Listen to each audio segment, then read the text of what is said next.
चंबल की घाटियों में सूरज भी डरकर उगता था और शाम होने से पहले पंछी भी अपने घोंसले में लौट जाते थे, क्योंकि सूरज ढलते ही एक नाम गूंजने लगता था, वीर भान। लोग कहते थे अगर वीर भान की परछाई दिख जाए तो समझ लो या तो इंसाफ मिलने वाला है या फिर किसी जालिम का अंत। वीर भान कभी इस घाटी का डर नहीं था। वो तो मिट्टी से जुड़ा हल चलाने वाला सीधा साधा किसान था। उसके पिता राम सहाय ईमानदार और मेहनती थे और माँ धर्मा देवी हर दुख में भगवान को याद करने वाली। छोटा सा खेत, 2 बैल और मिट्टी की खुशबू में बसी जिंदगी। वीर भान का सपना था कि एक दिन अपनी माँ को पक्के घर में बैठाएगा और पिता को खेत से आराम देगा।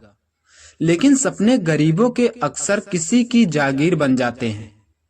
उसी इलाके का जमींदार था ठाकुर भैरव सिंह, जिसकी मूछों से ज्यादा लंबी उसकी जमीनों की लालच थी। उसकी नजर वीर भान के खेत पर पड़ी। एक दिन ठाकुर ने बुलवाया और बोला, जमीन मेरे नाम कर दो, नहीं तो अंजाम बुरा होगा। राम सहाय ने साफ कहा, जमीन नहीं, ये मेरे पसीने की कीमत है। बस यही से कहानी ने खूनी मोड़ ले लिया। अगली सुबह पुलिस आई, झूठा इल्जाम डकैती का। राम सहाय को गांव के बीच पेड़ से बांधकर पीटा गया। वीर भान चिल्लाता रहा, गिड़गिड़ाता रहा, लेकिन कान बंद थे, आंखें बिक चुकी थी। माँ ये सब देख न सकी। उसी शाम वीर भान की गोद में दम तोड़ दिया। उस रात वीर भान ने अपनी माँ की चिता के सामने कसम खाई, जब तक सांस है जालिम चैन से नहीं सोएगा। वीर भान घर छोड़कर जंगल में चला गया। वहां मिला पुराना डाकू कालिया, जिसने वीर भान की आंखों में वो आग देख ली जो सिर्फ बर्बादी के बाद पैदा होती है। कालिया ने कहा, बंदूक उठाना आसान है, लेकिन सही निशाने पर चलाना बहुत मुश्किल। वीर भान ने जवाब दिया, मैं निशाना नहीं चूकूंगा।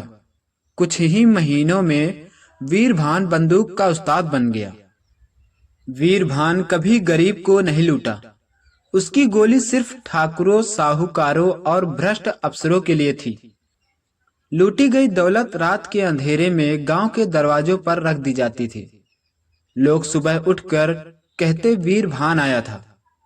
सरकार हिल गई और भेजा गया सबसे खूंखार अफसर, इंस्पेक्टर रणवीर सिंह। रणवीर सिंह का एक ही वसूल था, या तो मैं या सामने वाला। घाटी में कई दिनों तक गोलियां चली, लाशें गिरी, लेकिन वीर भान हर बार बच निकलता। एक बार बरसाती रात घाटी के किनारे दोनों आमने सामने थे। रणवीर बोला, अब खेल खत्म। वीर भान बोला, खेल नहीं, हिसाब खत्म होगा। वीर भान ने अपने माता पिता की कहानी सुनाई। रणवीर की आंखें पहली बार भीग गई। तभी ठाकुर भैरव सिंह ने पीछे से गोली चलवा दी। वीर भान गिर पड़ा। मरते हुए बोला, अगर इंसाफ मिलता तो डाकू पैदा नहीं होते। वीर भान मर गया, लेकिन ठाकुर जेल गया।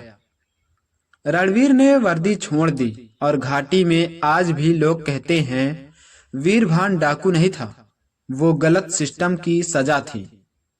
दोस्तों, आपको यह कहानी कैसी लगी हमें कमेंट में जरूर बताइए। साथ ही हमारे चैनल को सब्सक्राइब करें और घंटी को दबाना ना भूलें, क्योंकि हमारे चैनल पर ऐसी ही सीख भरी कहानियां आती रहती हैं।